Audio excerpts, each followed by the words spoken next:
Microphone check 1 2. 3, 4, 5, 6.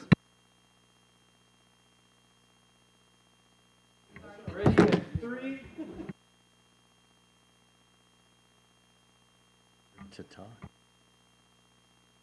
It's you're talking.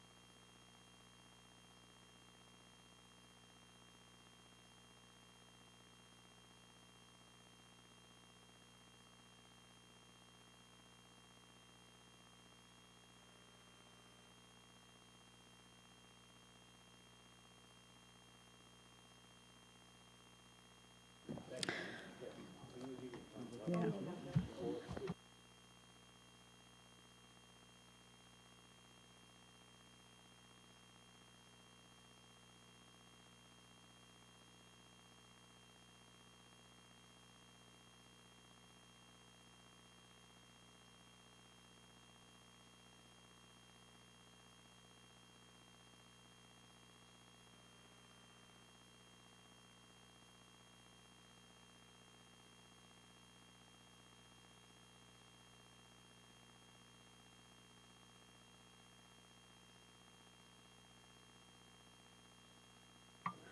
Okay, good evening, everybody. We're ready to begin tonight's Gardena City Council meeting for Tuesday, October the 11th, 2022. Madam City Clerk, will you call the roll, please?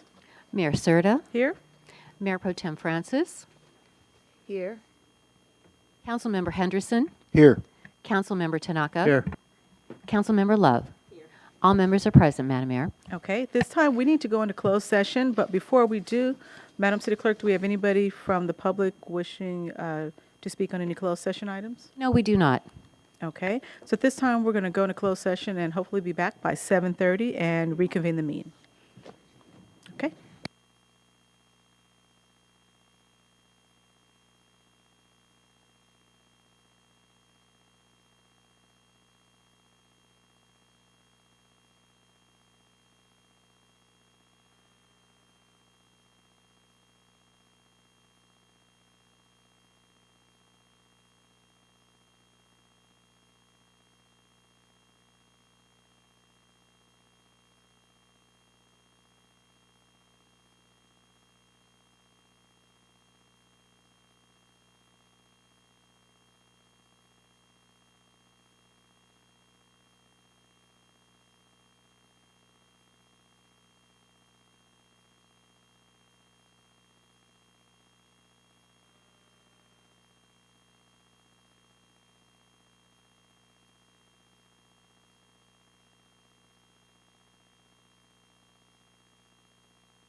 This button right here to speak.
I just want to remind everybody, if you want to speak tonight, you have to fill out one of the cards and hand it to our city clerk or our sergeant-at-arms here.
Good evening, everybody.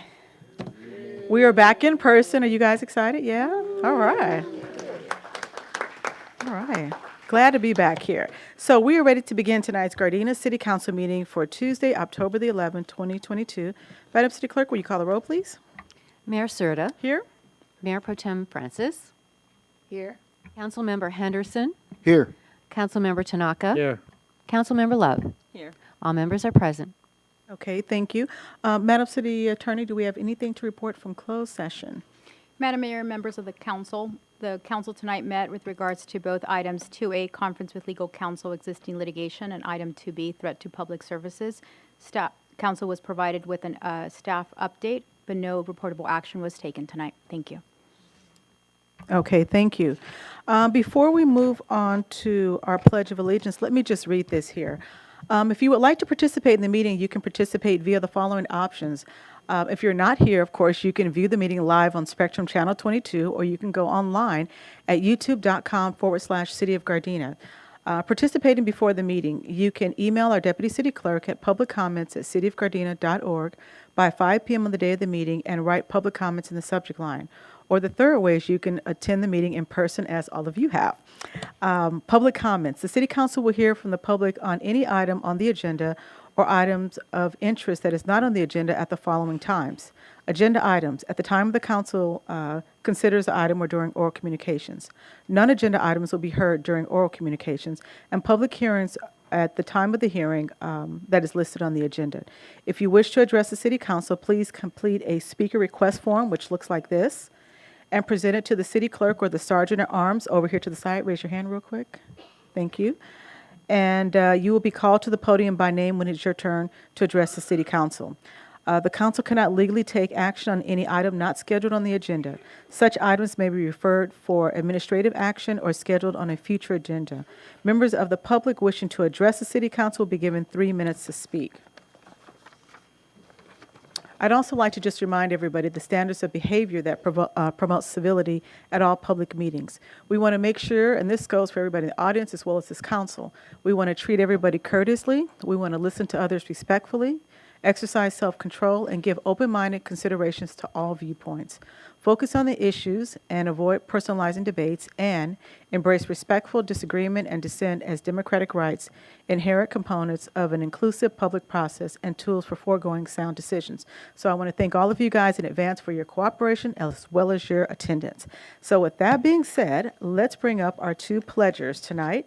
Tonight we have Cadet Anthony Hernandez and Cadet Alexa Estrada. Please come forward. And immediately following the Pledge of Allegiance, we will have invocation tonight led tonight by the Reverend John E. Ward. So at this time, if everybody could please stand.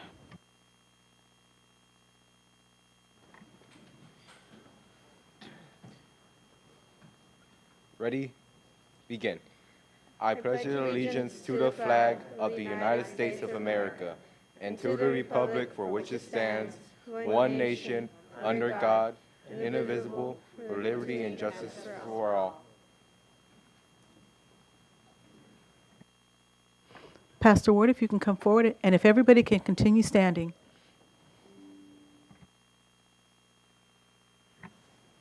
It's a good evening. May we pray. Almighty God, our Creator, our Father, we thank you for giving us life and breath and the lovely city of Gardena where we live and thrive. Father, we thank you for this face-to-face, in-person council meeting, the first in over 2 years. This is an act of victory over fear. Father, we ask your blessing upon each person serving our community through their work on this council. Mayor Tasha Serta, Mayor Pro Tem Paulette Francis, Council Member Dr. Mark Henderson, Council Member the Reverend Rodney Tanaka, and Council Member Wanda Love. We ask your blessing, Father, upon each elected officer and appointed officer, and upon each staff member. We pray you would give them contentment by supplying their physical needs. Give them happiness through the people they love who return their love, and give them joy through reconciliation and fellowship with you. Father, we do tonight mourn the passing of Ingrid Tsukiyama, our longtime city treasurer and personal friend. We ask for the comfort of your presence with her family and her friends.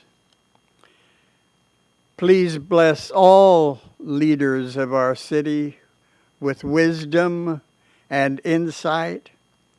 May they work together in harmony to make Gardena a community that shares friendship, honesty, truth, fairness, and justice with every citizen. We ask these favors in the name of your Son and our Savior, Jesus Christ. And all of God's children said, Amen. You may be seated.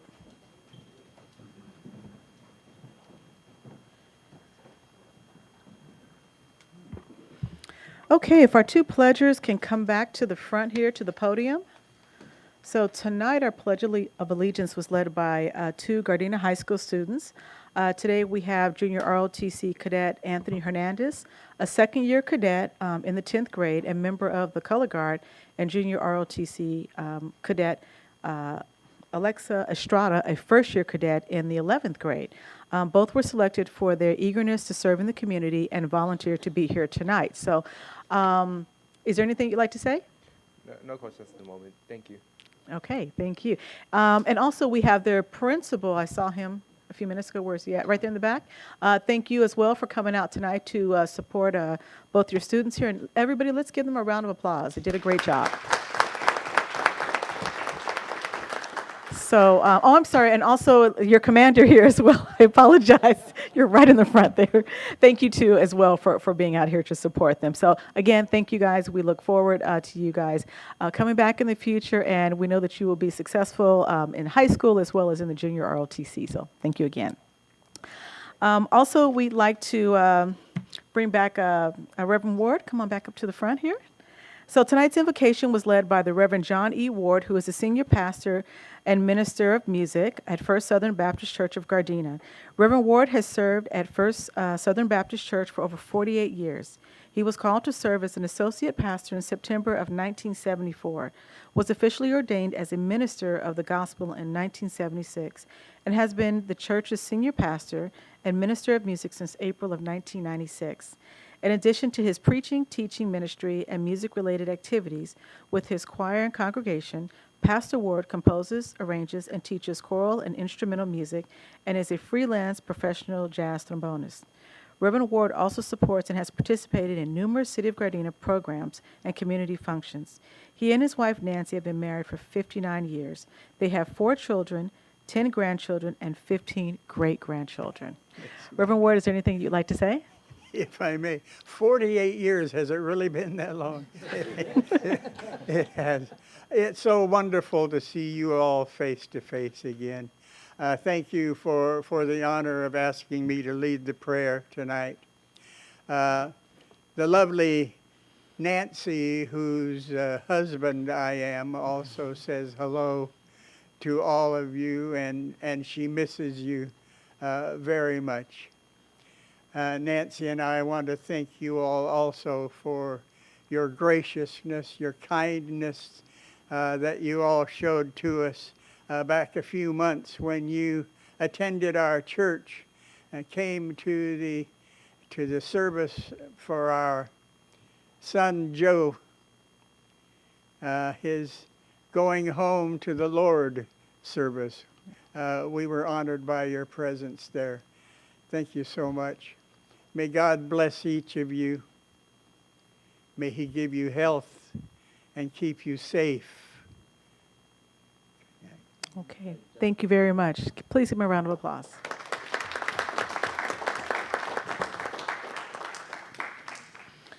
Okay, so next tonight we have a presentation, item number 5A, which is going to be presented tonight by our city clerk.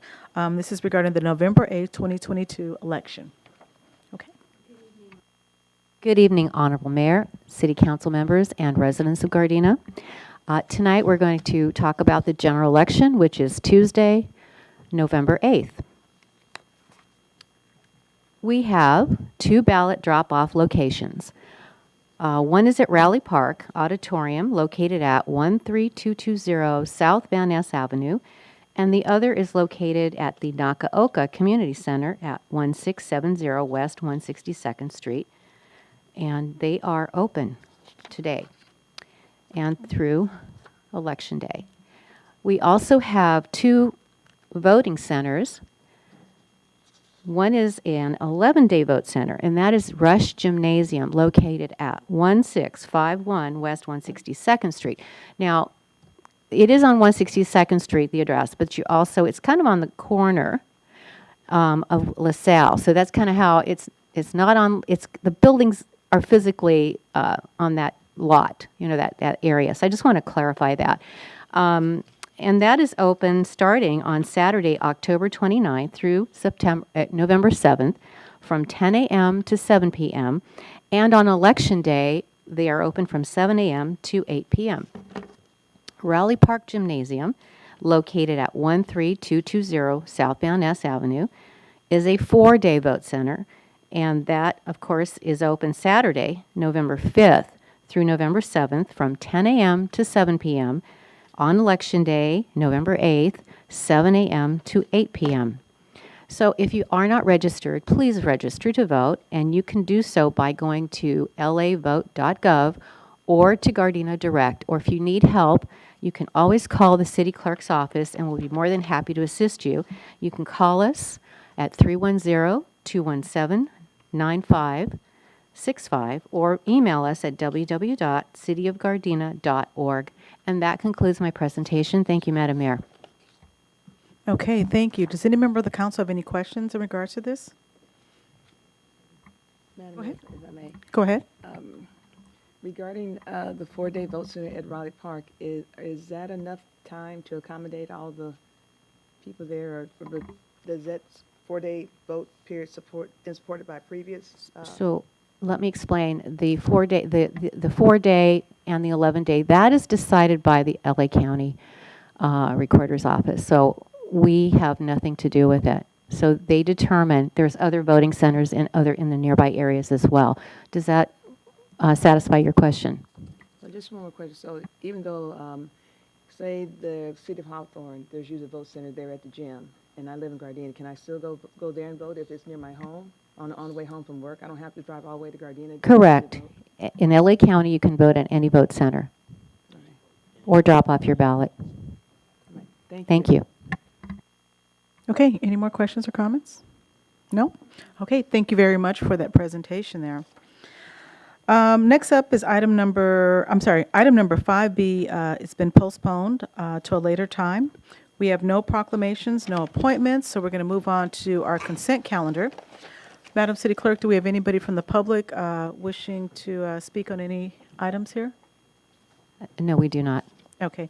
Does any member of the council have any questions or items they'd like to pull separately? And hopefully everybody has had the opportunity to read over their entire agenda here and be prepared tonight. So are there any items to be pulled? I do, Madam Mayor. Which items? Item 8D and item 8G. Okay. Any others? No?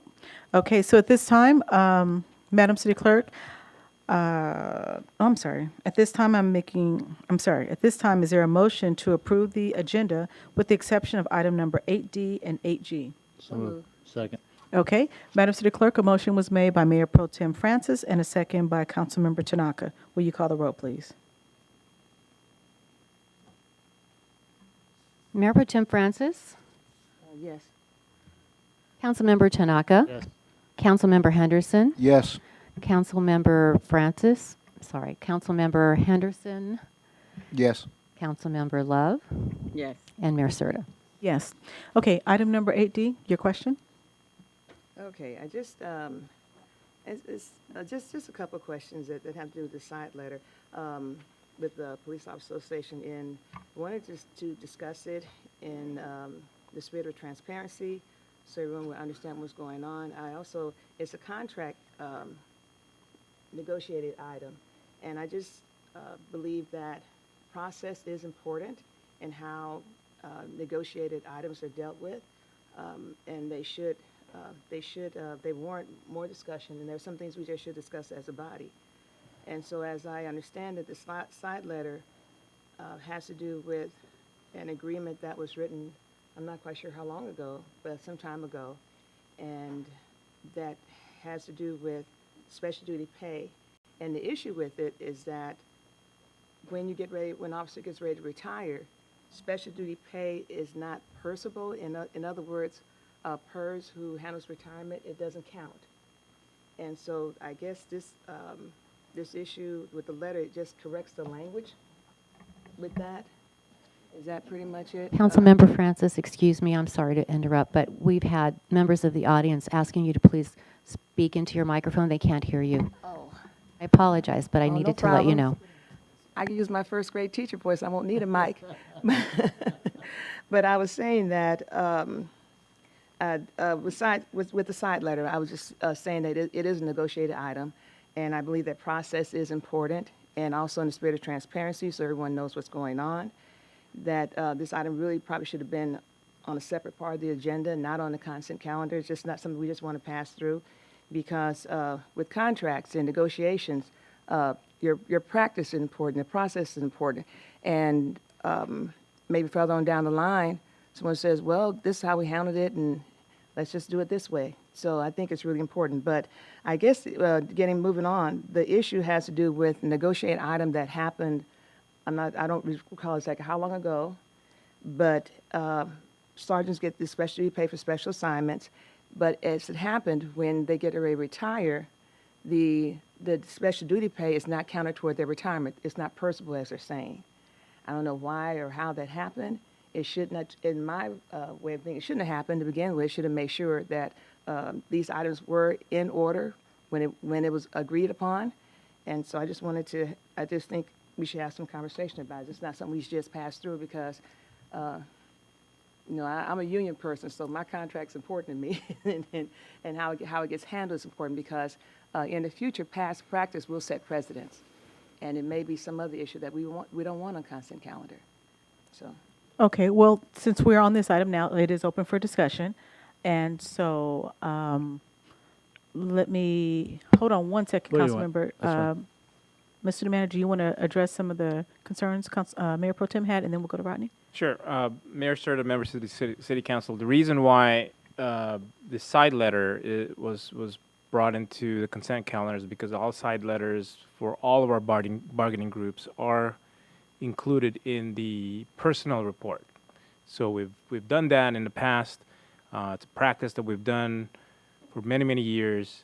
I understand and I appreciate the Mayor Pro Tem's concern about transparency and especially regarding contracts. But you know, considering the materiality of the impact of the pay for sergeant, this is about a $6,500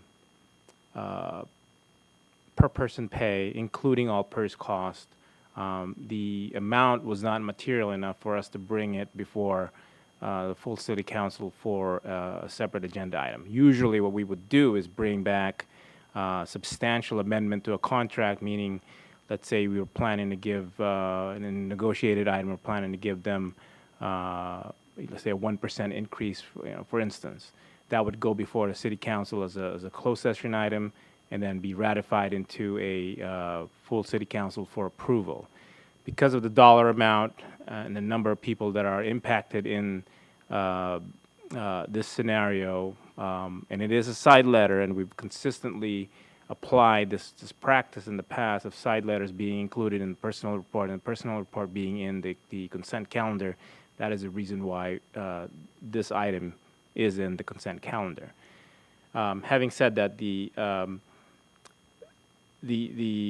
issue at hand is that the CalPERS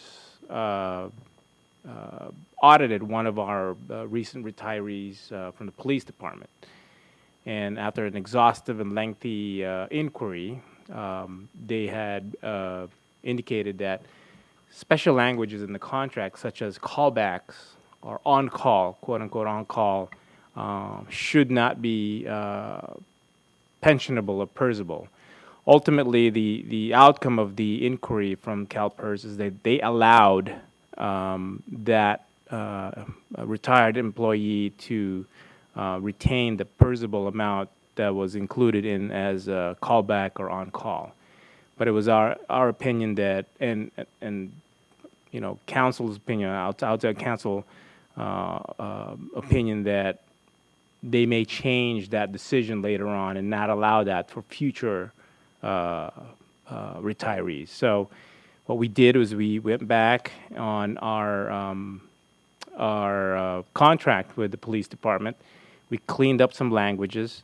We redefined bureaus with the help of the POA and the police chief and his staff, and came up with new terminology. Struck out the callback and on-call language, which it's incorrect because they are not on-call. They're not on callbacks. They are doing the job. They've been doing the job, and they should be compensated accordingly. And so that's the history of that a little bit. These sergeants have been doing these jobs, and the number of sergeants in question for this particular item is just one sergeant. And this is for the administrative bureau. The sergeant has been doing this job for quite some time, a few years, and so being compensated for that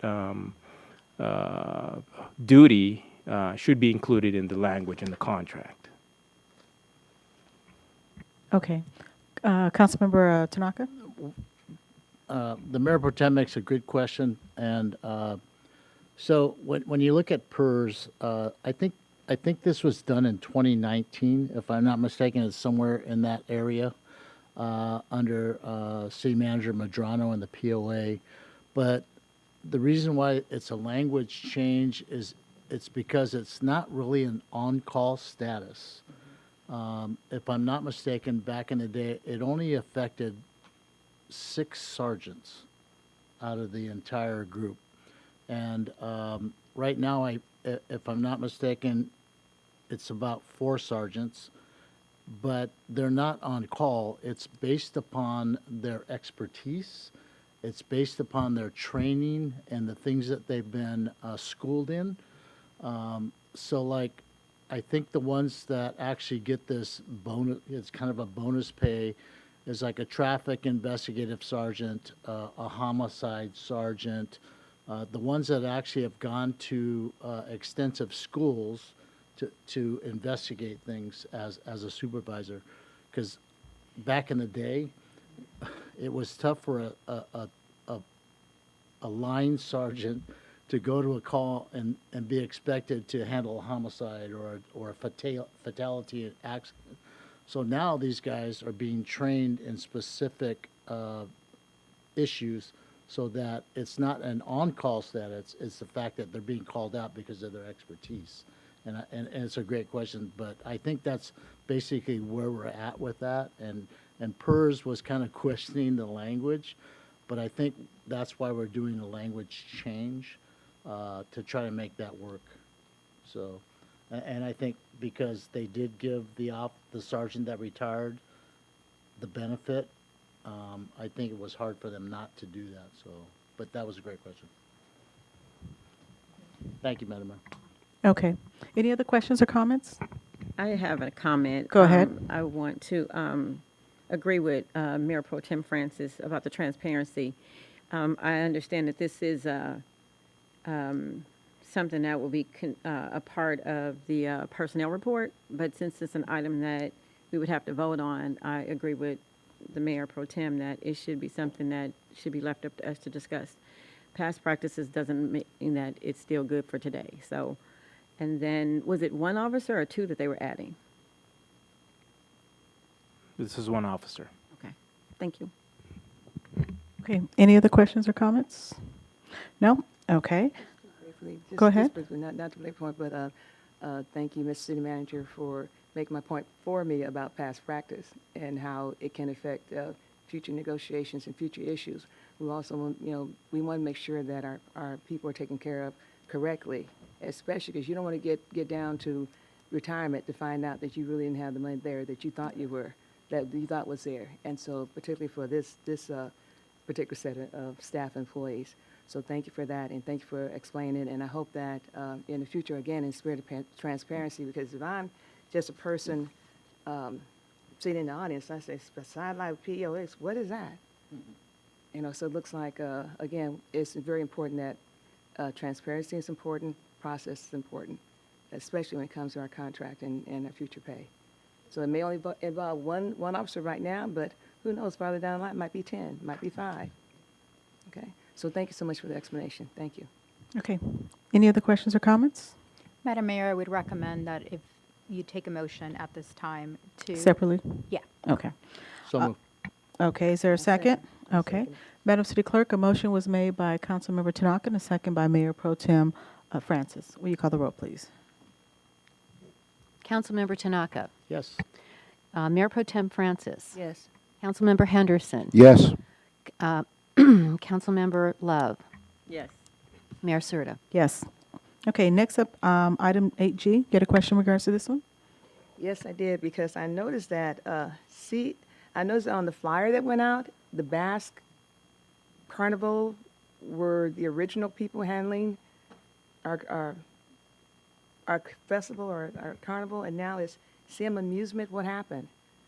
And is this a better company? In terms, maybe my other concern was security and how we're handling all that, so.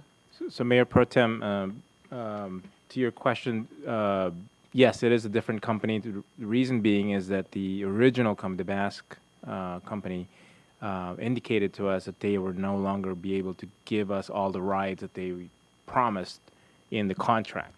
So having said that, we had to look for another company that could fulfill the needs and number of rides and just make it enjoyable for the city.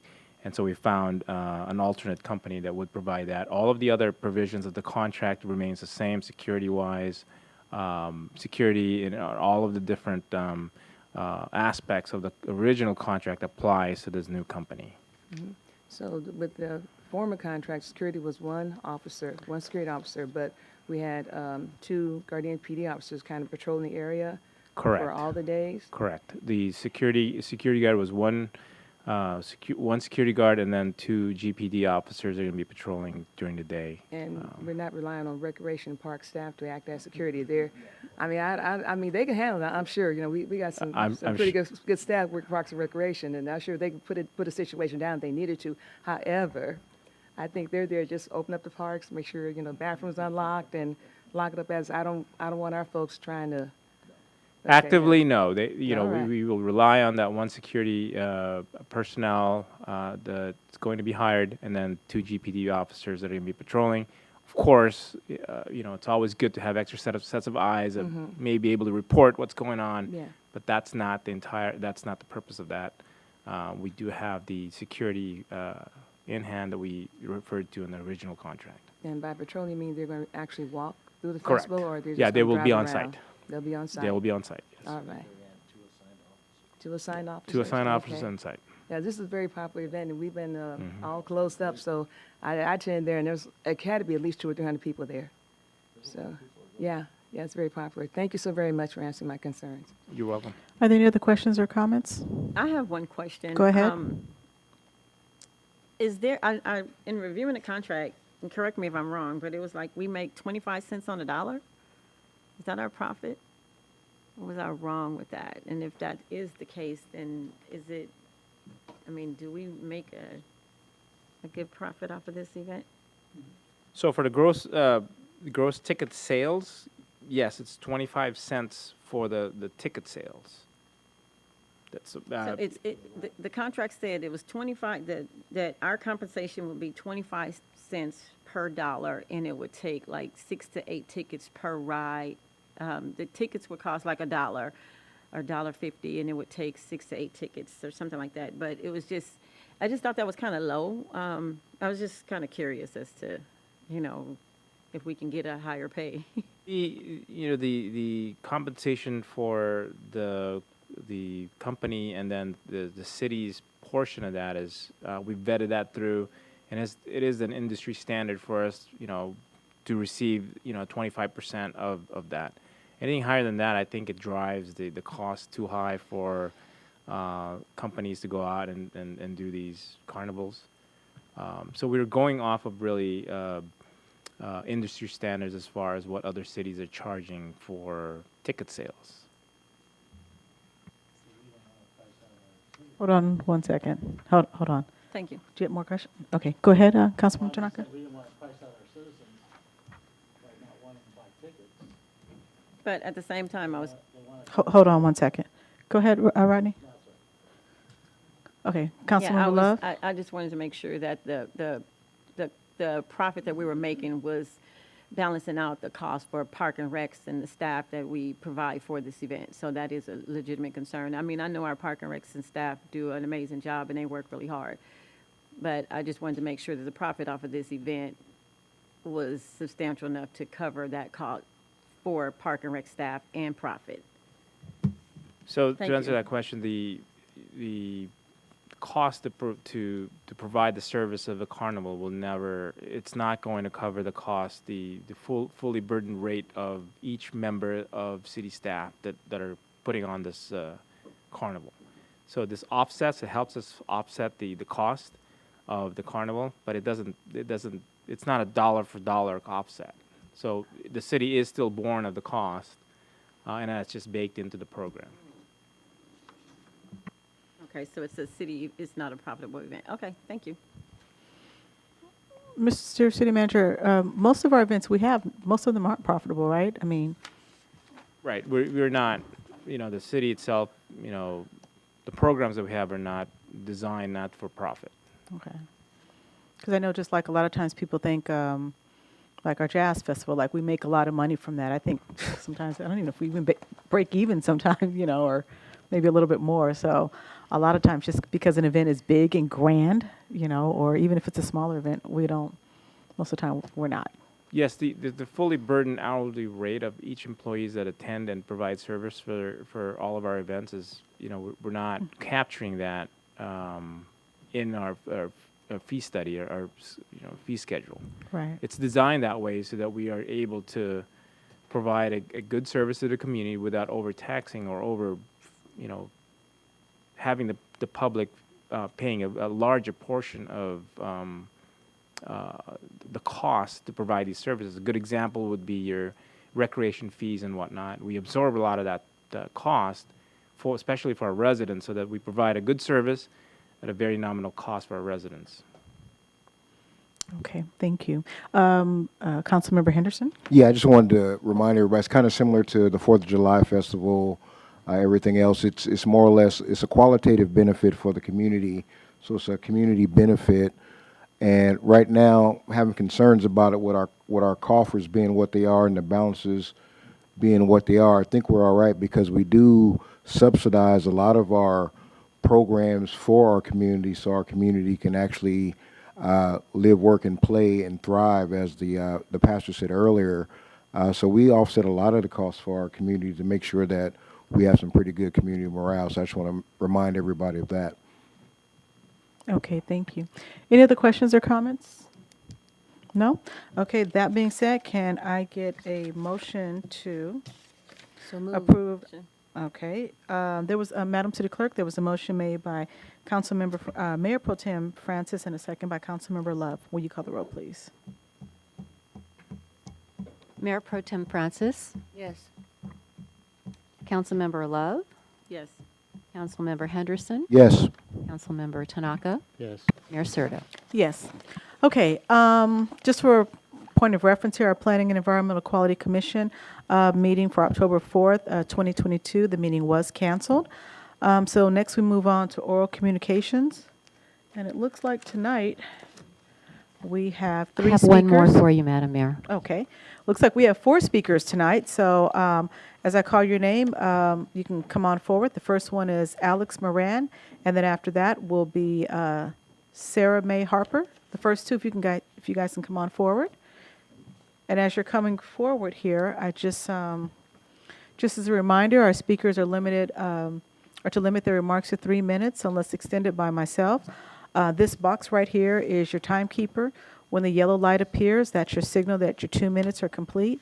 And then when you can come forward. And when the red light appears, that's your indication that your 3 minutes are over. So appreciate your cooperation. So when you get to the front, let's just hit that button right there. And you can go ahead and start.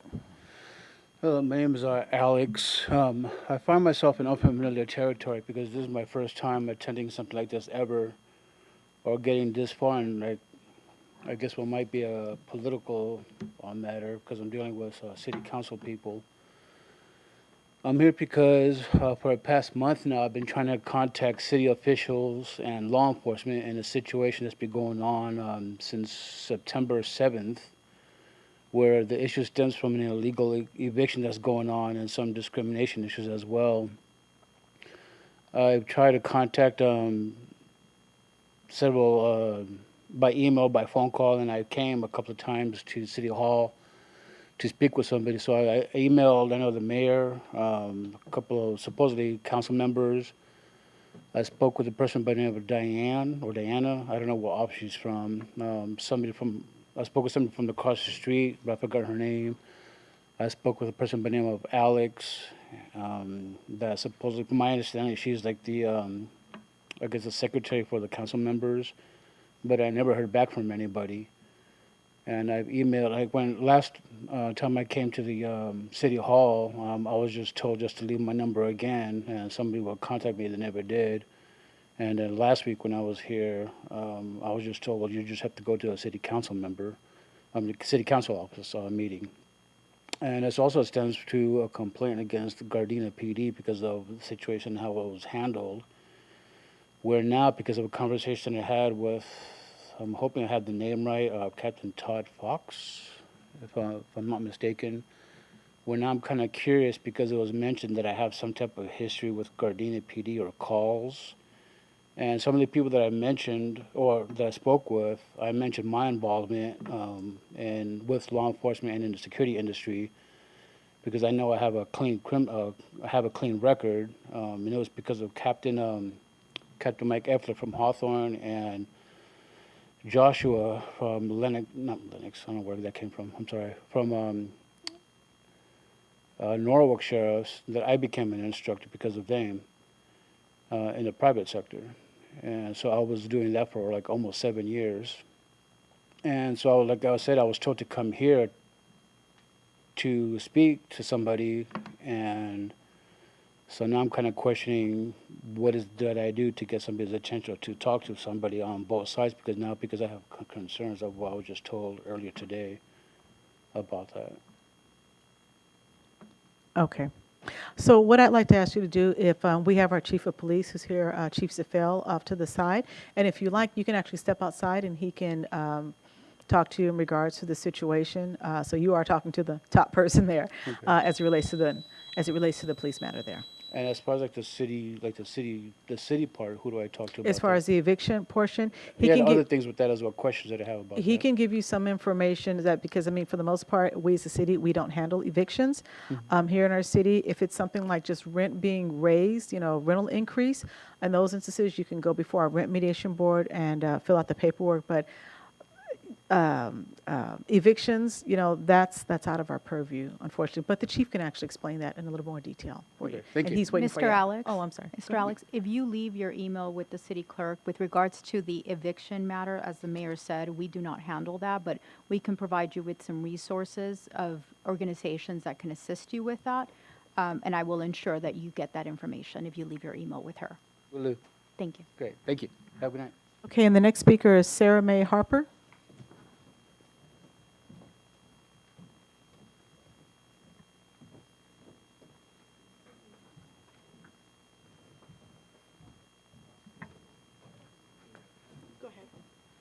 You can go ahead and begin. Hello? Okay. Go ahead. Good evening, Mayor, City Council, and residents of Gardena. My name is Sarah Mae Harper. I'm the library manager at Gardena Mamie Deer Library.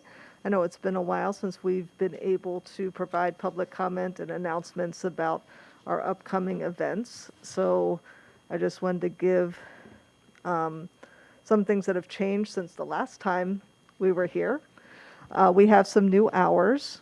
Our new hours are now that we are closed on Sundays and Mondays, and we are open on Tuesdays and Wednesdays from noon to 8 p.m., and on Thursdays, Fridays, and Saturdays from 10 a.m. to 6 p.m. We are now fine-free.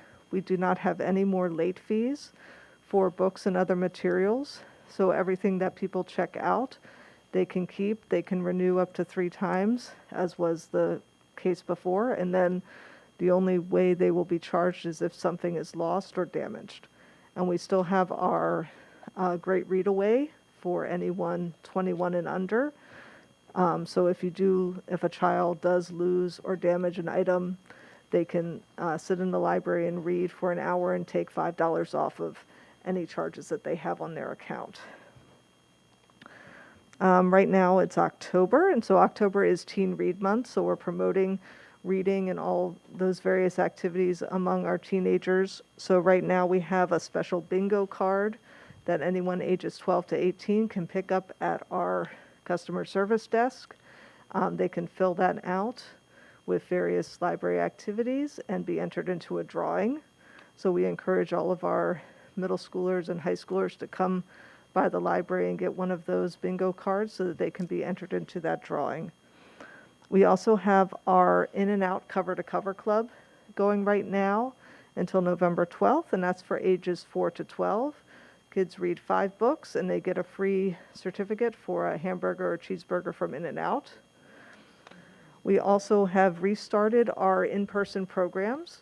All of our programs, you must register. We ask that you register in advance, and registration opens 1 week before the program. So tomorrow we have a great program for kids, What is an Owl Pellet? Where kids will learn about owl pellets and they will get to dissect one at the library. And so there is still room in that program if people want to register. And if you just show up tomorrow at 3 o'clock with your children, if there's room, you'll be let in. For our adults, we have a Design Your Own Tote Bag, and that will be on Wednesday, October 19th at 5:30, and registration will open on the 12th. And then for our teens, we have an Adult 101 Basic Hand Sewing on Thursday, October 20th from 4 to 5 p.m. And so they'll learn techniques on how to do a little bit of sewing. And then we have restarted our book club, so the next session of our book club for adults will be on Saturday, October 29th at 11 a.m. And the book we will be discussing is Bookish People by Susan Call. And we have copies available to check out at the customer service desk. And also there are ebooks available on both Libby and Hoopla. Thank you. Okay, thank you. Okay, our next two speakers, Rosemary Vivero and then Frank Davies.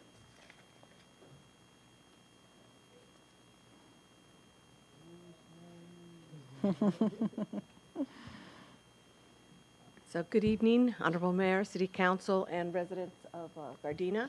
My name is Rosemary Vivero. I'm your Community Service Liaison with the Fire Department. I've met some of you in person, but I wanted to introduce myself to the council and to the community.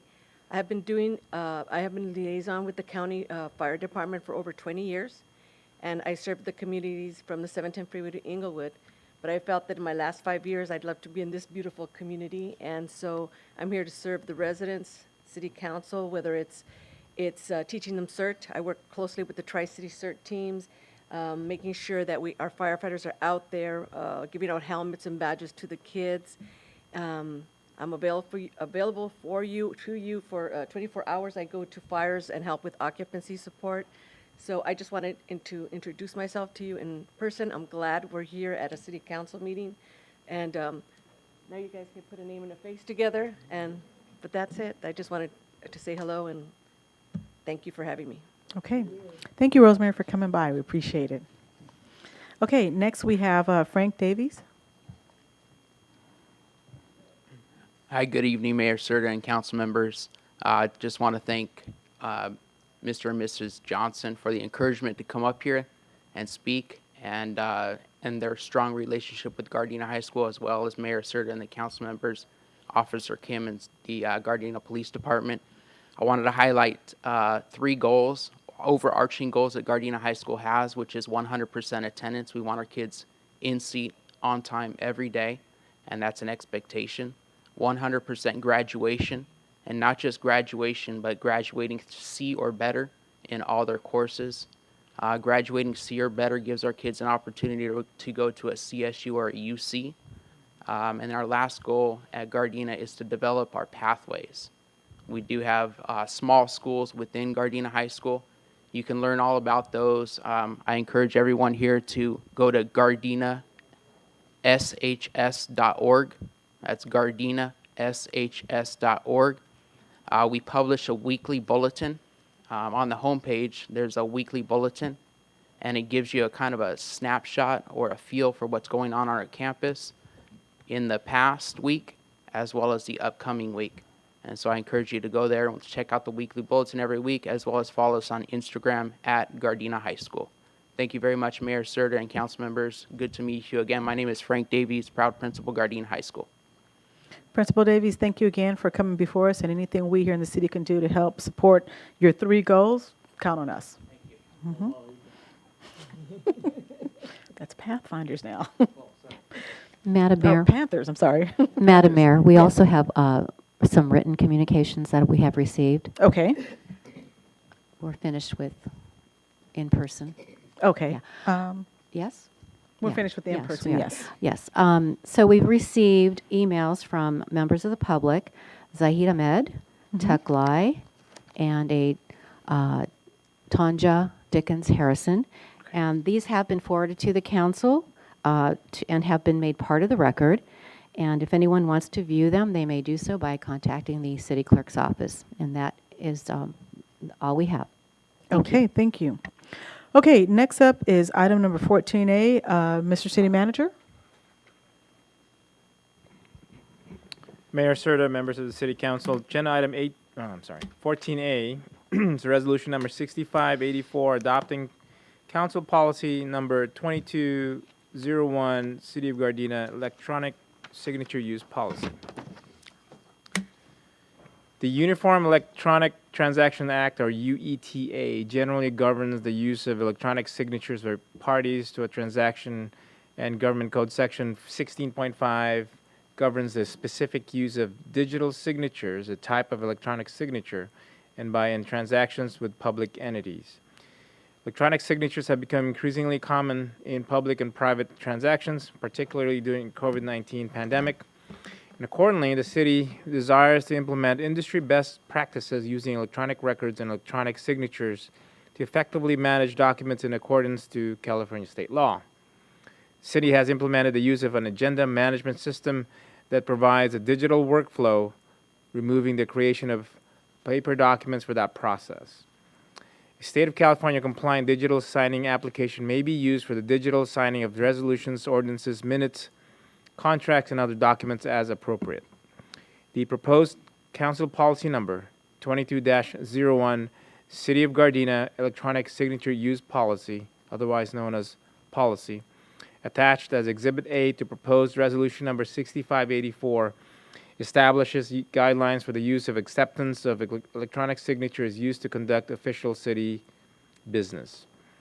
This policy allows the use of electronic signatures in lieu of manual signatures when permitted by law, and establishes when an electronic signature may replace a manual signature.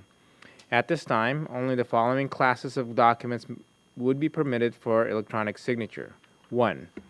Contracts and agreements and amendments that do not require notarization. 2. City Council resolutions. And 3. City Council ordinances. And 4. City Council minutes. The cost of the digital signing application, which is DocuSign, is $2,746 annually and has been included in the Office of the City Clerk and City Manager's budgets. What's required tonight is to adopt resolution number 6584. Okay, thank you. Madam City Clerk, do we have anybody from the public wishing to speak on this item? No, we do not, Madam Mayor. Okay, does any member of the council have any questions or comments? Let's start with Councilmember Henderson. Thank you, Madam Mayor. Mr. City Manager, in regards to the types of documents, the classification of documents, will the city clerk's office be the custodians of the documents, and will we be keeping them in DocuSign's utility, or we've created our own OneDrive or cloud utility so we can access the documents when we receive a Freedom of Information Act request? So the pilot program actually initiated with City Clerk's office. They proposed the change because of the number of documents that are involved. And you know, the Deputy City Clerk is here. She's been using the product for quite some time, and you know, we've not found any flaws or major issues with the program. It is with DocuSign, I believe, right, Becky? And they will be the custodian of the record for all the documents that we're going to be using DocuSign for. At this time, the documents that we've listed here would be the only approved documents that are allowed to use the DocuSign platform. And when the public comes in with a FOIA, can anybody in the city clerk's office fulfill that request, or it has to be the deputy city clerk or the city clerk? I'd have to defer to the deputy city clerk. It could be anybody. We have Catherine Rhee, who's here with us tonight. She's our records management coordinator, and she's the one who fully implemented DocuSign. We've gotten staff trained. We actually met with the mayor, and we plan on implementing this probably after our October 25th council meeting. Thank you. Any other questions? Yes. Question? Go ahead, Councilmember Okay, Mayor Pro Tem. we're such a small city. Why do we need this? I mean, we're just, it's not like you got to run up 10 flights of stairs to get a signature. We're just right here. So, just a couple questions. We ask them all at the same time. Why do we need this? Because we're a small city. Is there safety protocols in place? And what about security? You know how you've heard about LA Unified being, the whole system being hacked, and so how can we protect ourselves, or is there something going on that can help us with this? And why? I'll answer that for you. It's very secure. It's used in a lot of industries, in real estate, insurance companies, lenders, etc., banking. So it is very secure. It's very proven. It's been used for quite some time, and it's very efficient. And I wish we had it during COVID, because it was really hard to get in and sign documents. So it's a digital code. It's unique. It identifies and authenticates the sender and subject, and it's actually subject to state regulations as well. So we feel very comfortable with it. I use it a lot in my business. Does that answer your question? It is a convenience, and it's a more modern way of doing things. I mean, I use it in my business as well, and so the staff isn't chasing us around. Fortunately, on nights like this, when we're all here, I can sign all the documents, but maybe I might miss one, and they need me or the city attorney or city manager or the city treasurers, something of that sort, to come in, or even yourself as now the mayor pro tem if I'm not available to sign something. It won't be for checks, but it will be, no, absolutely not for check, but just documents. And there's a lot of documents, especially after a meeting like this, that need to be signed. And it's time sensitive as well. Mayor Serta. Yes, go ahead. So it goes beyond our minutes and resolution as well. As I mentioned, that the contracts between two parties, between the city or a vendor, for instance, sometimes it's a question of progression of technology. So sometimes our vendors are going to be they have the technology to facilitate a contract that doesn't require a manual signature. So when we receive things like that, we're able to facilitate that because we would have, if you approve so, we would have that mechanism in place to be able to sign documents without actually having a manual sweat signature. So more and more companies are starting to do that now. I've seen Edison gas company come to my emails doing that. I mean, it takes a while to get used to it, but it is a very convenient tool for us to be able to use instead of getting actual wet signatures and scanning and whatnot. So that's one of the main benefits of that. I understand in the city we are all here, but then the vendors may or may not be in the same city or state that we're in. And the safety protocols and oversight is embedded in the software or whatever it is? It is, Mayor Pro Tem. So as drafting of the policy, the California Uniform Electronic Transactions Act only allows the usage of certain vendors that are approved by them pursuant to the code, and DocuSign is one of them. So it's a very stringent, measures that they have to meet. The electronic signature must be executed or adopted by a person. You have to have the protection that only that person is using the signature. So these are the measures that were drafted by the state and only approved by the state. There's a very limited amount of providers, like I said, DocuSign being one of them. And I also like to add that it's environmentally friendly because we're printing less paper. Thank you for answering. Thank you for answering my question. Okay, any other questions or comments? Go Go ahead. I have a comment regarding the DocuSign. It is kudos to City Clerk's office for implementing this. It is pretty good because it saves me a lot of time when I sign my firework contracts or grant applications or funding anything like that. It's really secure, and it's the new technology way. So you're not chasing down, or you don't have to drive far. So I want to say thank you to staff for implementing this. Any other questions or comments? If not, can I get a motion to approve resolution number 6584? Motion. Is there a second? Second. Okay, Madam City Clerk, there was a motion made by Councilmember Love and a second by Mayor Pro Tem Francis. Councilmember Love, Yes. Mayor Pro Tem Francis, Yes. Councilmember Henderson, Yes. Councilmember Tanaka.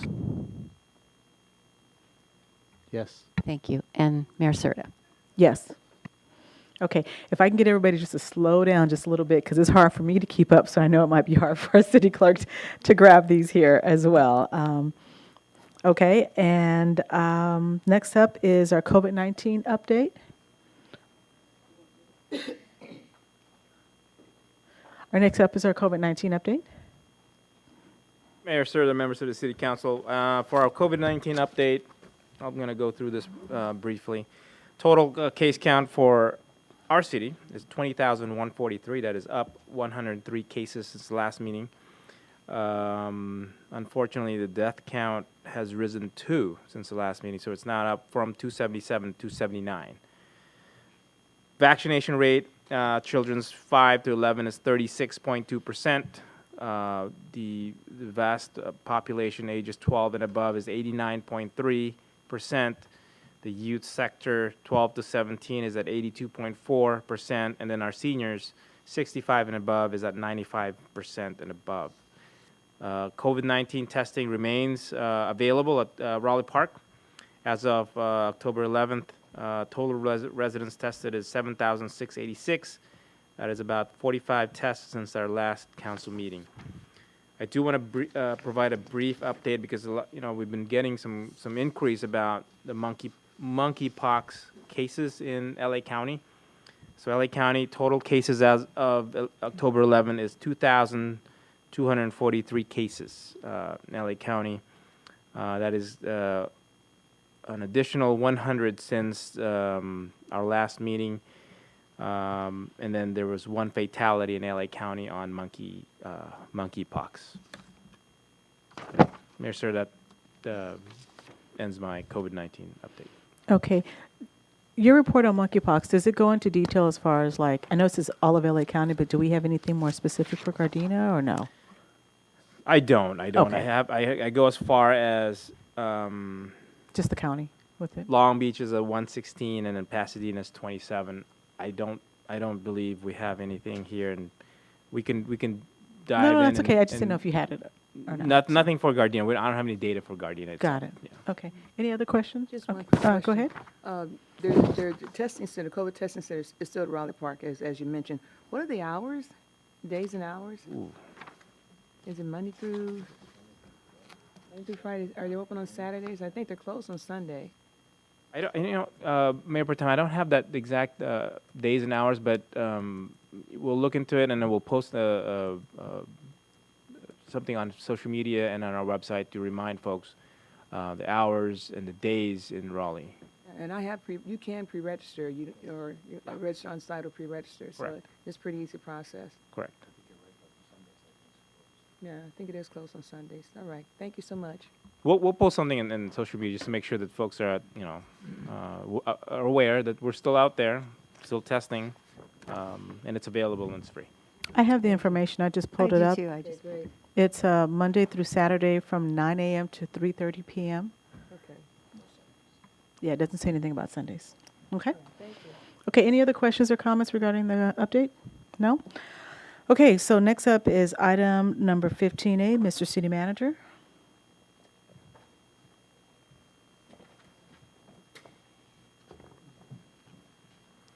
Mayor Serta, members of the City Council, agenda item 15A is authorization to purchase 5 patrol vehicles from National Auto Fleet Group and expend build-out costs in amount not to exceed $403,000. On July 26, 2022, the City Council authorized the purchase of 5 new 2022 Ford Police Interceptors. The total cost for each vehicle, including state sales tax and tire tax, was $42,165.04 for each patrol unit, and these vehicles were available under the Sourcewell Master Vehicle Contract, formerly known as the National Joint Powers Alliance Contract. On October 5th, 2022, the Police Department received a letter from Ford that due to the continuing global microchip shortage and major disruption in the supply chain resulting in unpredictable manufacturing plant downtime, that they will be unable to build all the 2022 vehicles currently in the government bank order, and orders will need to be resubmitted for 2023 vehicles. Therefore, the original purchase order is essentially canceled. Moreover, because of inflation, Ford would not offer price protection on the 2023 vehicles. Total increase in cost for the 5 2023 vehicles is $59,535. Ford did not offer to prioritize orders being resubmitted, and as such, PD has obtained a new quote for 5 new 2023 Police Interceptor vehicles. The ongoing replacement of capital equipment is necessary to maintain a fleet inventory that is safe, efficient, and reliable. This purchase of 5 new patrol vehicles will replace older vehicles that have reached the end of their useful service life. Currently, the police department has 31 black and white patrol vehicles in the fleet, with a plan to replace 5 units per year through the city's equipment revolving fund. The city can once again take advantage of the Sourcewell Master Vehicle Contract and will purchase the Ford Police Interceptors at a discount. South Bay Regional Public Communication Authority, or the SBR PCA, is our local vendor for vehicle build-outs. Over the years, the SBR PCA staff has worked to find the most reasonable prices on equipment that we purchase through them. However, with a significant outlay of the purchase and outfitting of these vehicles with all new equipment, staff sought options to reduce expenses by having SBR PCA recycle most of the serviceable equipment from the 5 decommissioned Ford Police Interceptors. This option will result in a cost reduction in vehicle setups. Pursuant to staff's request, the SBR PCA conducted an inventory of useful vehicle parts and quoted build-out costs for each unit to be $19,175.26 for a total cost of $95,876.30.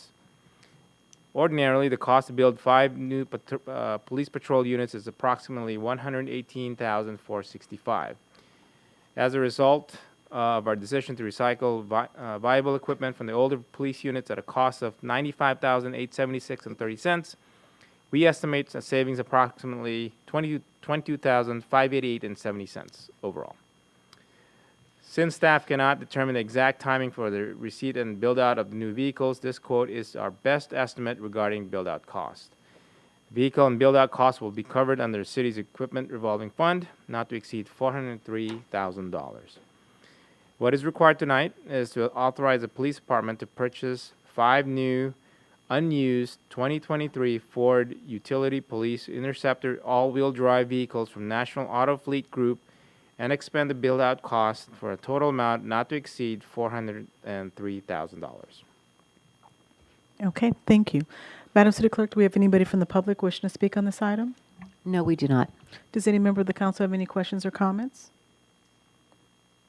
Just a quick Go one. ahead. So, so the ones we're not using anymore, the older ones, they're being recycled? Is that what you said, or? The vehicles that we are replacing, we're exactly. stripping them of the viable parts that we have, sirens, lights, and whatnot, and we're putting those into the new 2023 vehicles to save cost. And then the actual vehicles themselves are going to be disposed of, auctioned, however, is deemed fit for those cars. And these, the new vehicles, they're SUV type? Correct. They're the Explorer. Same as what yeah, we, correct. oh, okay.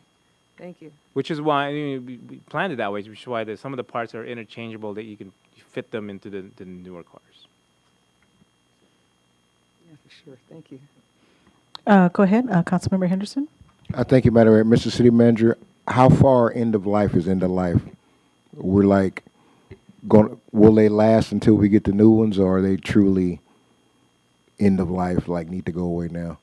They would last until we get the new ones and build them out. Obviously, with the transition of the new ones, they would have to be decommissioned because of the parts that we're getting from them. So it'd be probably a seamless one-to-one receipt and then disposal. Okay, thank you. Any more questions or comments? Do you have a question? Yes. Okay, go ahead. When you say they'll be disposed, are you saying that at the point where we transfer them, the equipment, or get in a new stock, that the older vehicles are non-operable after you guys take them apart, or and then when you auction, are they still auctionable at that point? They are, for the most part, if they're not crashed or they're not severely damaged, they are serviceable. They are offered through an auction company. And then, I actually personally have seen in the DMV somebody purchased a black and white from not ours, but different agency, and they repaint them and whatnot. But they're pretty used up. But I've asked them, hey, what are you going to use it for? And they said it'll be resold at a third market. Yeah. Okay. Thank you. So question? we actually don't. The cars are still serviceable. We just take the parts off. We take the overheads off. We take the radios out and all that stuff. But the vehicle is actually still a vehicle. If you've seen some of the CHP cars with all the blacked out sides and it's like it's spray painted, that's basically what it is that we auction off the car without all of our stuff on it. Okay. Any more questions or comments? No? Okay. That being said, can I get a motion to authorize the purchase of 5 patrol vehicles from National Auto Fleet Group and expend build-out costs in the amount not to exceed $403,000? So moved. Is there a second? Okay. Madam City Clerk, there was a motion made by Councilmember Tanaka and a second by Mayor Pro Tem Francis. Will you call the roll, please? Councilmember Tanaka. Yes. Mayor Pro Tem Francis. Yes. Councilmember Henderson. Yes. Councilmember Love. Yes. Mayor Serta. Yes. Okay, next up is directives. Does any member of the council have any directives at this time? I do, Madam Mayor. Okay, go ahead. I guess it was about 2 or 3 weeks ago, we had a study session on our homeless strategic plan. And a part of the presentation, the consultant mentioned community input, because we did have a group of folks that got together and met, and we shared all our concerns about what should be included in our homeless plan, but I never heard what wasn't included in the report. And she also said that she had contacted some homeless people and got their input as well. But I would like to see that report, because we are coming up with a strategic plan, and we had our folks come out and give their input, and it would be nice to hear what they said. So when we do put together a strategic plan, we can make sure that concerns of our community folks are included. So may I have that report? I think you need to get a second. Thank Okay. All right. Are there any other directives at this time? And just one more. Okay, go ahead. I'm sorry. Okay. No, a few months back, Councilmember Henderson asked about folks that want to do educational programming participating in with Spectrum, because we do have public access television with Spectrum, and I think Director Beeman gave reports, said, yeah, it is possible, we can do it, but we never talked about process and what were our next steps, how can we make that happen? So can we get some more information about how, if not me, but if someone wanted to come and put together an educational program or something, how they would go about doing it, because we never got that information. We just said we could, and these are our concerns. So could we have that report? Or Is there how, a second? No, it just said, yeah, we could, but it never really laid it out about exactly how we could. Yeah, it just said, yeah, you can, but it never said, well, if you want to do this, you call this person, or you do it, or you do that, or you submit this paperwork, or so. So, correct, Mayor Pro Tem, we didn't go into detail as far as what is the process and for you to be able to do that. So this directive would go into a deeper dive as Yes, to take a what deeper dive, yeah. exactly is involved and how to do, exactly that. 'Cause I think one time, Madam Mayor wanted to do a program back in the day. It was a long time ago. I don't remember. I don't remember which one. Before I second that, can we make sure we update all that equipment before we start showing folks how to do a community program or a presentation? Because right now, what we're only able to do is just put PowerPoints on repeat. So we aren't able to actually do broadcast just yet. So we got to do some upgrades. But I'll second that so we can at least develop a process. You said that they couldn't do specific things. Right.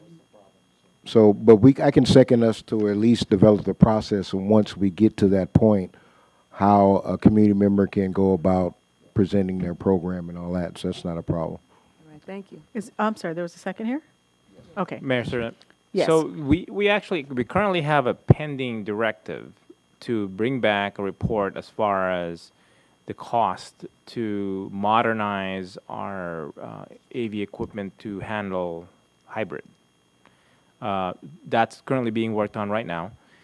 We should be able to give you some kind of an idea on what that is. Can we bring this directive after that? Is it? It wasn't so much that. I'm talking about something totally different, because I took a class just a long time ago, but it said that, because we have Spectrum, or at that time, this how long ago it was, Time Warner, but the same things apply with Spectrum, that we had public access television, and that we could go and, develop our little program, not here, but at, at the studio, or we had, for example, there was a fella that used to videotape our parades, and he would put it on the program. There were some things we had to do, but there's an actual way to go about doing it, but we never, had all the details about how we could. So it really doesn't have so much to do with hybrid or whether or not we can broadcast through this system here. It was just through the cable TV Spectrum channel. So, yeah. You're talking about the same stuff Torrance used to do. Yeah. Is you could go to their little studio and they would like interview you and they would do a whole thing and then they would put it on the cable thing. Yeah, exactly. That's what I'm talking about. So there's two different things, but hybrid thing, we need to take care of that as well. But All right. My apologies. It does appear that it's a completely separate unit function, and we'll bring something back. Yeah, a suggestion with that is just when we talk to our Spectrum rep to see what it is for us to get the studio time, quote unquote, for lack of a better term, and develop what that process is. But they would also need to train us on their stuff as well. But we still should update our stuff because we should be able to do it from here as well. But I get it. So I'll second that. thank you. Okay. Any more directives at this time? Do you have Yes. one? Yes. Okay, go ahead. I have several. I noticed that when I looked online for the recordings or the records of the Planning Commission, that they can't be found or they're not recorded or published. Is there a way that we can get Planning Commission meetings, since they are the second most important commission meetings that we have, either audio or hopefully preferably a video of the Planning Commission meetings that you can go back and look at online? Because right now, if I wanted to find out something that happened at a Planning Commission meeting, you can't find that information. So, Councilmember Love, correct. The Planning Commission meetings are not recorded audio or video. So Correct. the directive is to If we can record start. them, Yes. audio and or video, combination of both, or either one. Because they meet in this chamber, correct? Correct. Okay, so yeah, so the concern is if there's something that you wanted to look back at a discussion for development or something that went before Planning Commission, right now, there's no record of it unless you read the minutes, and the minutes are not always correct or accurate. So for the residents in the community that's beginning to get involved and want to know what's going on, I think it should be recorded, something that they can go back and look at. Is there a second? So you want, just be clear. She wants the meetings recorded. The same way this meeting is recorded. It's done in the same, they have the meeting in these council chambers in these same seats, and so if we can be recorded, I'm sure they can. Right now, it's no record of it unless you read us the minutes, which are not verbatim, so. Is there a second on this item? If there's a okay, there are minutes, but is there a second on the item to record them, audio or broadcast? Not broadcast. Okay. I'll go ahead and second it. Okay. Any other directives? Madam Mayor, I have one. Well, more like a question, more or less, and this is probably for. Oh, you still got some more. Sorry, I'm sorry. Sorry. It's okay. I know that the city is being presented with the funding to revitalize Gardena Boulevard. And I spoke to Mr. City Manager about the plans and if there was any plans already drawn up or written for this revitalization. And we don't have any current new plans. And so I would like to get a second to put together a revitalization ad hoc committee so that we can make sure that we get the businesses on Gardena Boulevard input in this revitalization. Councilmember Love, the directive would have to be to agendize the item. Okay. So she needs a second to agendize the item for a full discussion of the council as to whether or not you would want to create an ad hoc. Thank you, Carmen. Ms. City Attorney. Yeah, because that's something definitely that needs to be discussed. We don't have ad hoc committees for any of the other funding. In fact, this council acts as the committee. So yeah, that item probably would need to be agendized. I second it. Okay, any other directives? Last one. Okay, go ahead. Can I get an update on if the city has any plans or have already implemented any after-school programs? You know, I'm still not hearing where the seniors or the middle school students have any place to go after school as far as any city-funded after-school programs. So yeah, I'll stop right there. Is there a second for that? I'll go ahead and second, because I know they're having after-school programs at Freeman and Johnson Park. Are they published or are they advertised? I haven't heard of any. Nagoga, and Nagoga, it was on the Guardian events page. Okay, are these activities or are these senior programs? Is the difference between the programs and the activities? Councilmember Love, would you clarify the age group of the after-school program?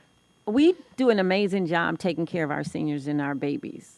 Our older kids are the ones that are becoming more of a challenge when they get out of school. That 3 o'clock bell ring, they don't have any place to go or not much to do in the city of Gardena. And so I know for a fact they continue to wreak havoc on the community.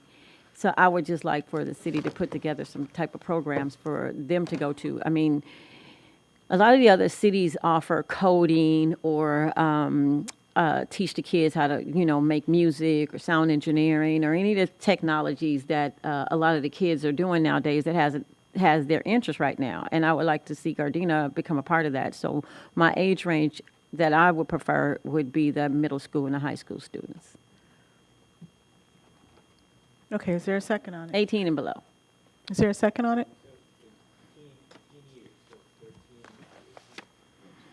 How old are they in middle school, Mayor Pro Tem? When they leave you, how old are they? Teach elementary, however. These from tweens are 12 to 14, 15, so she's my tweens and teens. Perry and Guardian High. And the directive, Councilmember Love, to be clear, is for a report as to what programs we currently have that assist middle school and high school students. Correct. Not activities, but programs where they can sign up and they know that they can go someplace on a consistent basis. Okay, I'll So second we will do an inventory of the programs that we have right now, if any, and then obviously council will decide if that's sufficient. Yeah, because I know we have programs at some of the parks, but my concern again is the age. We take great care of our babies, but we also need to pay attention to these younger kids. The older kids. Just to be clear, are you looking for city programs, or so what if the middle school or the high school has a program? Would you like us to list that too? I would prefer the city, because if the schools have programs and the kids are not participating in theirs, there has to be a reason. I think giving them options. And even partnerships with other organizations that if we provide the facilities, they can provide the training or an instructor or even, material sometimes. So I'm not trying to add more cost to the city, but because I know there's a lot of organizations out there that offer programs. LA County, again, offer programs.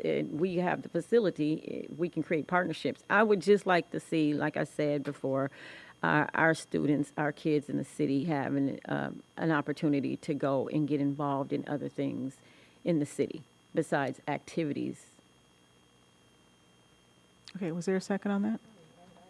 Second, I thought you were just asking for clarification of. Yeah, I meant to. It was second. Okay, I'm done. all right. Thank you. Councilmember Henderson? Thank you, have- Madam Mayor. Okay. Madam City Attorney, Mr. City Manager, do we have any ordinance, just a question, I don't need a second, just trying to find out, because there's now the trend of people turning their homes into kind of pseudo-convalescent homes. and taking in boarders and getting their social security and everything in our residential areas. But we don't have an ordinance that either promotes and or prevents such activities, do we? Councilmember Henderson, we'll take a look at it, and if there's a second, I will provide a memo as to that. Is there a I think second? it's under group homes, though. Okay. Yeah, it is. So under there group was a homes. second? Yeah, I'll second it. Okay. Thank you. Are there any more directives at this time? Okay.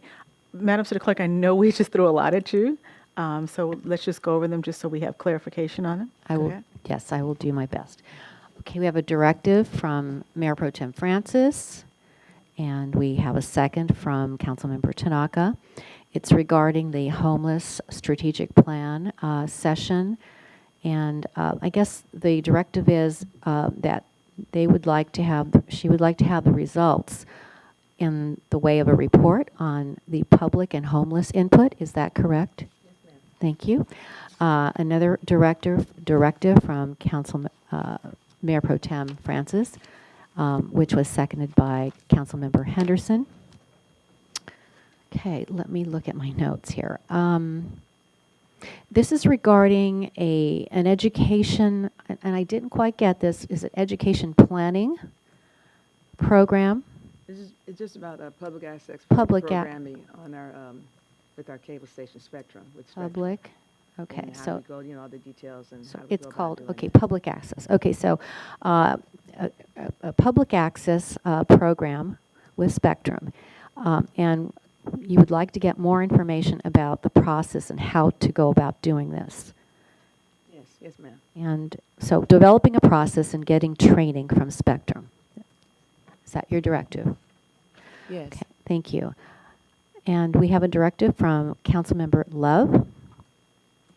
And that would be, can we record planning commission meetings either by audio or video? And that was seconded by Mayor Pro Tem Francis. Is that correct?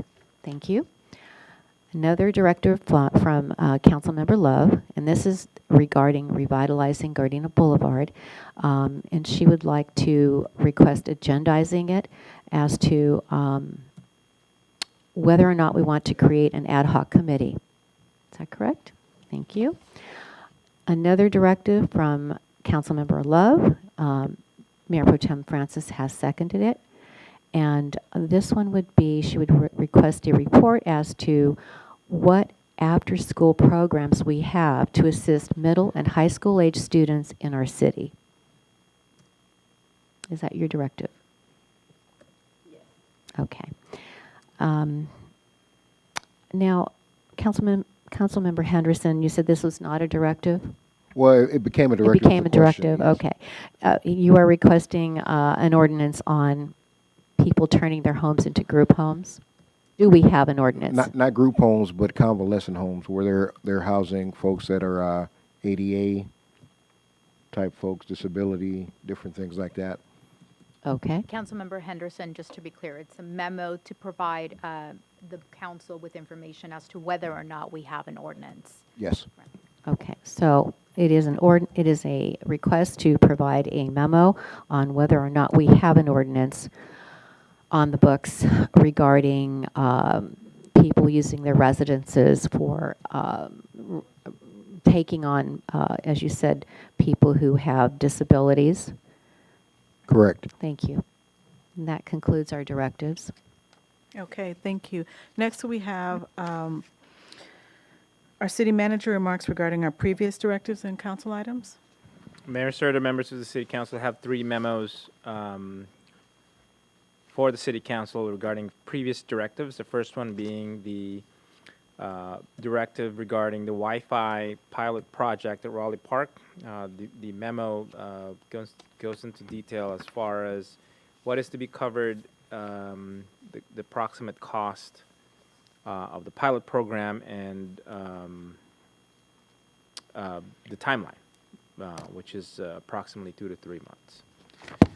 Second directive I have for the City Council is in response to the Council's directive regarding surveying local cities' requirements for demolition and construction notifications. We've researched 7 different cities and This memo outlines the degrees of construction notification requirements that these cities have. Third memo I have is for an update for dog parks. I can't remember, dating back to the number of years ago. I wasn't even a city manager yet. The mayor, and I had a discussion on where to put a dog park in the city.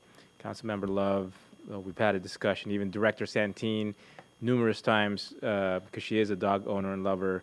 I've suggested several different sites. Apparently, not every site is desirable. So we've outlined actually four different sites, possible sites that are available for sale for the city to consider. The first one being 13500 Crenshaw Boulevard, and that's it's a 0.38 acres or 16,739 square feet, and that's available for 2.9 million. 13919 South Normandy Avenue, 0.35 acres or 15,342 square feet, and that's available for 1.2 million. 13700 South Van Ness, that is 1.07 acres, and that is not disclosed at this time, the price. It was last sold in 2010 for 2.1 million, and then last 1323 West 132nd Street, that is 0.91 acres, and the price is 4.75 million. These are just sample of four sites that we've found. Obviously, there might be other sites available.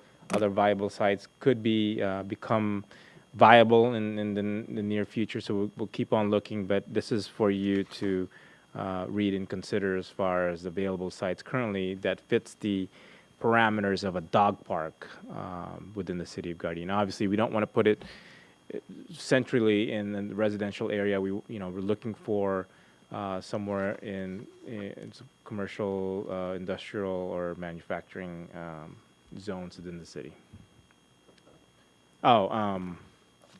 We do have a video that we would like to share. Before you share your video, Councilmember Henderson had a question.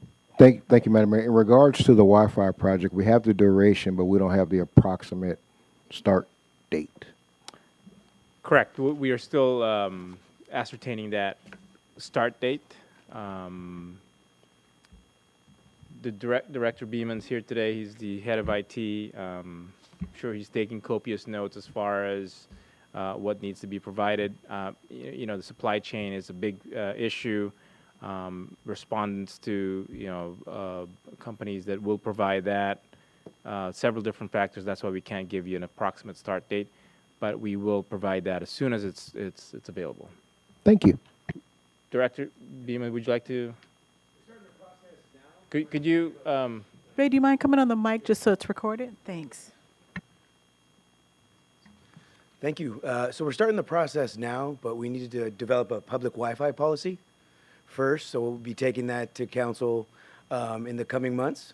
So we estimate about 2 to 3 months based on the smaller size of the project. We're starting to research the products we need. And so I'd say 2 to 3 months, but starting now. So Thank you. any other questions? Good. No questions. Thank you. Okay. You had a video? Mayor Sutter? Yes, Madam Oh, Mayor. you have a question? Oh. I'm sorry. Hold on. Go Yeah, ahead. I do have a question regarding the construction notification. I noticed that you guys, staff had researched 7 cities and outlined them in the report. Has the staff made a selection on which one of the examples we're going to use, or is that something that you needed us to make a suggestion or a recommendation on? Well, I will let the council know that if you were to choose one of the 3 options that are provided you, City Attorney's Office has vetted the Manhattan Beach, Hermosa Beach, and Redondo Beach. And if you were to choose one, we would recommend the Hermosa Beach one, just because it contains objective standards, and the other 2 have subjective standards. So if the council wishes to direct staff to pursue that and prepare that, we would need a directive.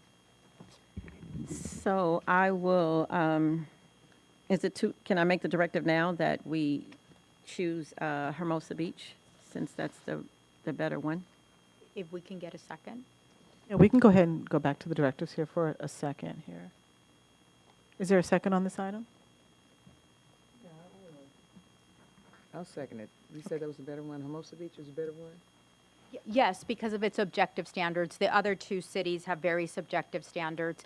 One is based on an amount of money, and just because a project is 50,000, for example, in one of the examples, it may affect you, and you may feel affected by it with a project that's just $10,000. So I think it's, when you have objective standards, as we've been hearing from the state so often, it's clear and concise, black and white, what it is that's required in order for this. So we would appreciate from the city attorney's office, at least, if the directive was to be to prepare an ordinance similar to the Hermosa Beach. Okay, I'll second that. Thank you. And Councilmember Love, if it's okay, we will prepare that and agendize it, hopefully for the first meeting of November. Thank you. Okay, Madam City Clerk, you got that as well, right? I'm sorry, I did not. Okay, if we could just repeat that, Madam City Attorney? If you can add the directive of Councilmember Love with the second by Councilmember Mayor Pro Tem Francis to prepare an ordinance with regards to construction notification on demolition projects similar to the Hermosa Beach. And I said we would hope to bring it in November, but I'm not going to bound myself to that date. We would hope to bring it on that day. Thank you. Okay. Okay, you had a video? Yes, Madam Mayor. Before we fire up the video, we have a small PSA here. The Recreation and Human Services Department held several events these past few weeks for our community to enjoy. We're thankful for the wonderful partnerships that allow us to bring such events to our community. A special thank you to the Gardena Police Foundation for sponsoring its Fall Y'all and for Infinite Love Pet Rescue. For allowing us to bring a wonderful pet-friendly event to our community that brings needed low-cost services for pets and allowed us to party like 80s rock stars. We also got to enjoy great pancakes supporting the GPD K9 event, and thank the charitable funds benefiting Gardena for sponsoring our Heritage Art Walk.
That's it? Oh, thank you very much. Last but not least, I'd like to greet our birthday celebrants, past and future, within the month of October. Dr. Henderson, October 2nd. Happy birthday. We have our Director of Public Works, Alan Rigg, celebrated his 18th birthday on the 5th of October. And Chief Tafel, who's celebrating his 18th birthday as well on the 26th of October. Happy birthday. Mayor, sir, that ends my reports. Okay, and we also, after the meeting, we have cake, and if anybody would like to, you can join us in the back room for that. Okay, that being said, let's move on to council remarks. We're going to begin tonight with Councilmember Henderson. Thank you, Madam Mayor, but because there's cake for the chief and Director Rigg, I'll go ahead and be brief. Not too bad for a first meeting for all of us. Looks like we're getting our sea legs, so definitely want to thank the staff and everybody for preparation for tonight. Since our last council meeting, I attended my BizFed Executive Committee meeting, my SCAG meetings. For SCAG right now, I'm chairing the Racial Equity Committee in regards to the what's our plan called? Connect SoCal 2023 plan. So we have about 3 more meetings. I've invited SCAG. We're trying to work a schedule out for them to come do a presentation on that activity. Since our last meeting, I was also at our homelessness plan development study session, which was a great study session for us to kind of get out or understand what our plan is going to be moving forward. Did some community meetings. I participated in a meeting with Grid Alternatives in regards to solar panel installations. I've done that before, but I kind of wanted to get a refresher to see what opportunities are available for the city of Gardena. I attended the Heritage Festival, and I just want to give my condolences to the family of Ingrid Tsukiyama. Madam Mayor, so ends my report. Okay, thank you. Next up is Mayor Pro Tem Francis. Yes, thank you, Madam Mayor. Since our last meeting, I attended the Canine Pancake Breakfast and the Heritage Festival. It was a great event. And I also attended the Gardena Holly Park Homeowners Communications, Holly Park Homeowners Community Association, first meeting that we had since the city, since COVID. And it was at Raleigh Park. And the really neat thing about that was the park was full of activity. It was vibrant. The football teams were out there practicing. The cheerleaders were all over every place. And it was just so exciting to see Raleigh Park alive and vibrant and busy again. You know, that Raleigh Park is a jewel of our park system, just in case you didn't know. And so I also attended the homeless study plan meeting. And let's see. And I'm asking everybody to come out on October 17th to witness the presentation of a $2 million check from State Senator Steve Bradford to move forward our Gardena Boulevard revitalization plan. So, but we're back, and thank you so much for all being here, staff. And this is my first, as well as for everybody else, this is my first in-person meeting as a council person, and I'm just over the moon. This is so wonderful, and thank you all for coming out. I sure appreciate it. Staff, thank you for being here. I know you got to be here anyway, but thank you for being here. Appreciate you. That is your report? Oh, okay. All right. Got to school you in the lingo. That ends our report. That cues me. It's okay. That is our report. I'm just kidding. I'm kidding. Okay, next up is Councilmember Tanaka. Thank you, Teasing, Madam teasing. Mayor. Since our last, I attended an RCC special Zoom meeting in regards to some policy that we had to take care of. Attended our city's finance committee meeting. I did attend our city's homeless plan committee meeting. Did the Fur Baby event, second one, and I believe this is going to be a annual event. It's been really good. There were a lot of really wonderful animals out there.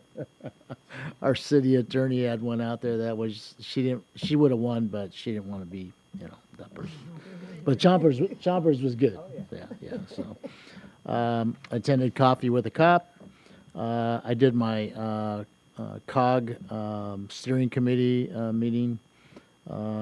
Attended the, I think aren't they calling it Harvest Festival now? It's the Harvest Festival now. So I attended that. Canine breakfast, Chief, you guys did a really great job. Probably one of the better pancakes, and I don't like them, but it was one of the better pancakes ever. And they had some new logos on their canine shirts, so if you haven't seen it, it's really a great new logo that they have. And this morning, just to let you know, our Kiwanis Club of Gardena Valley kind of went under a few years ago, just due to some lack of participation. It was a little bit older. I met with a governor from Kiwanis this morning with Council Member Warnick from Lomita. And if you're interested, because Kiwanis, we promote our youth in leadership, I am going to try and rekindle that Kiwanis Club for Gardena. If you're interested, please call the council office, leave your contact information, and I'll get back to you. And Madam Mayor, that is my report. Okay, thank you. And for myself, since the last council meeting, I too attended our finance meeting, and it was a very good meeting, and you'll hear more about it as it comes before our city council. I also attended on that same day a study session that we had as it related to homelessness. And then that weekend, I attended an economic investment conference in Vegas where met with people from Africa, Dubai, and other parts of the world that were interested in investing here in the South Bay, and more specifically in Gardena. The previous week, we had a little conference summit that was put on by our CDD director, Greg Suchiuchi, as well as our economic development manager, where we had different investors here, and they talked to them about some of the processes you would have to go through.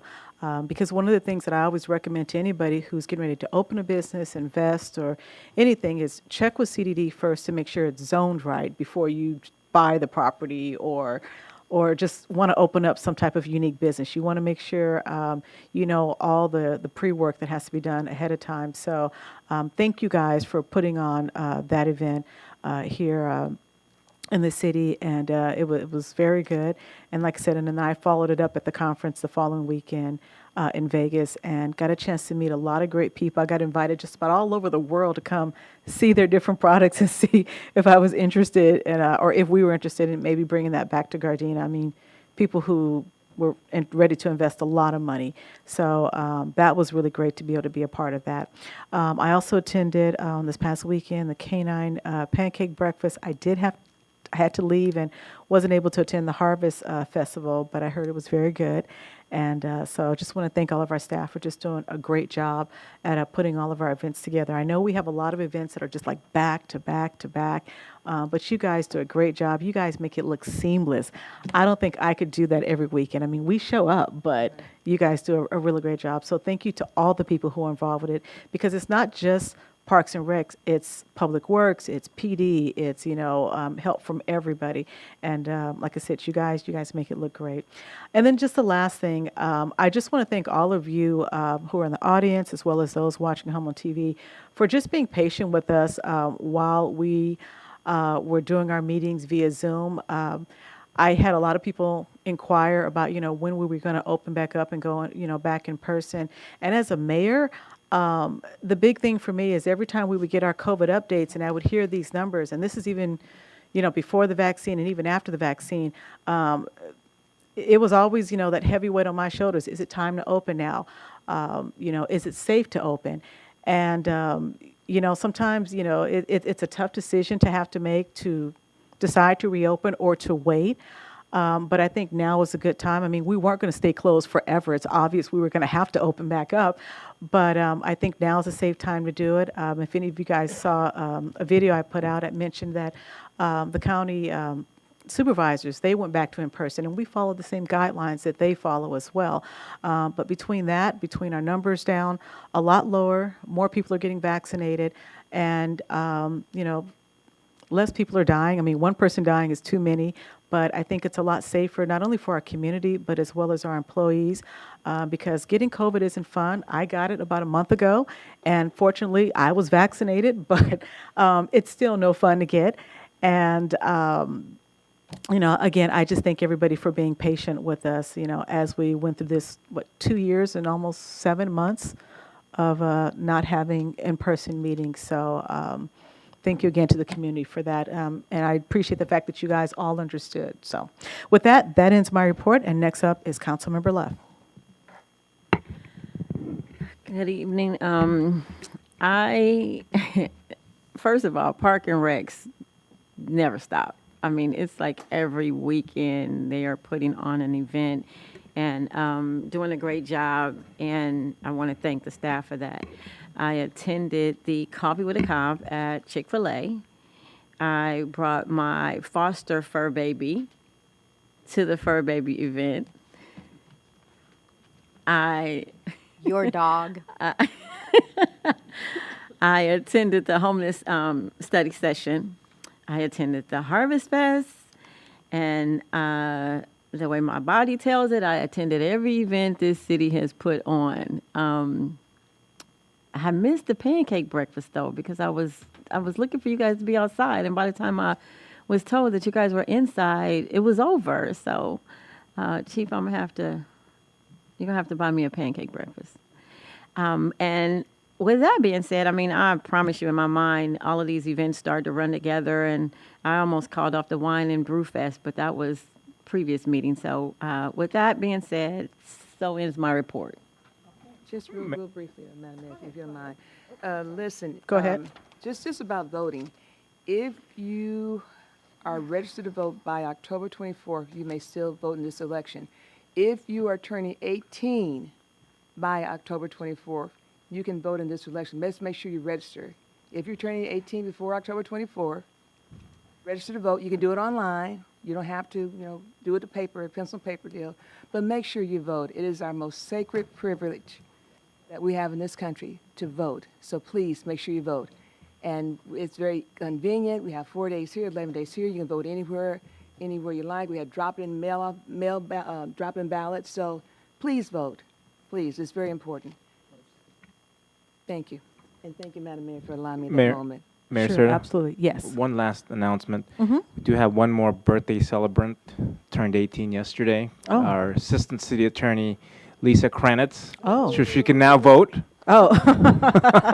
She's not here tonight, is she here? Okay. No, she's not here tonight, but happy birthday, Lisa. Okay. To Lisa as well. She may not want everybody to know. No.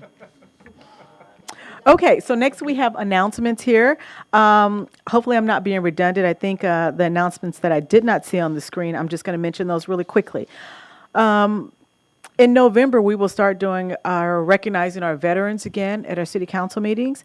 And so if anybody is interested in being recognized here, we do have the applications here, and you can get them here at City Hall. You can go online to get them. And I think this even on social media. The only requirements are that you must live or work in the city of Gardena and be honorably discharged. So we have the forms here for you to fill out. Also, from October 1st through October 31st, we have Adoptober, which is adopt a cat for only $13. And this is done through the ASPCA, and looks like they're working with us here in Gardena. So if you have any questions, you can call City Hall at 310-217-9500. And then on Monday, October 17th, we have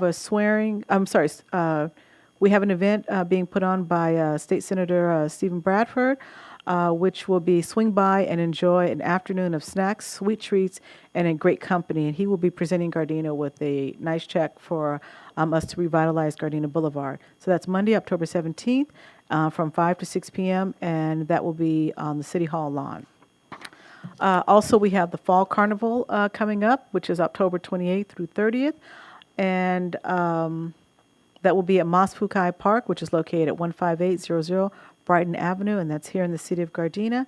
And let's see, that'll be Friday, Saturday, yes, and Sunday. So October 28th through the 30th, and they have some great deals on pricing to get on the rides. And then also on Saturday, November 19th, we have the Wobble Before You Gobble line dancing event. I know Mayor Pro Tem Francis had a great time with that last year. I saw her out there wobbling and all that.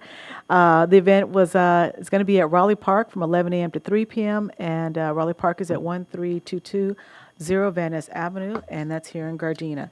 And also, the Helping Hands program will be going on as well, so you can bring 5 canned food items or an unwrapped toy and be entered into a special raffle to win a prize basket valued at $900.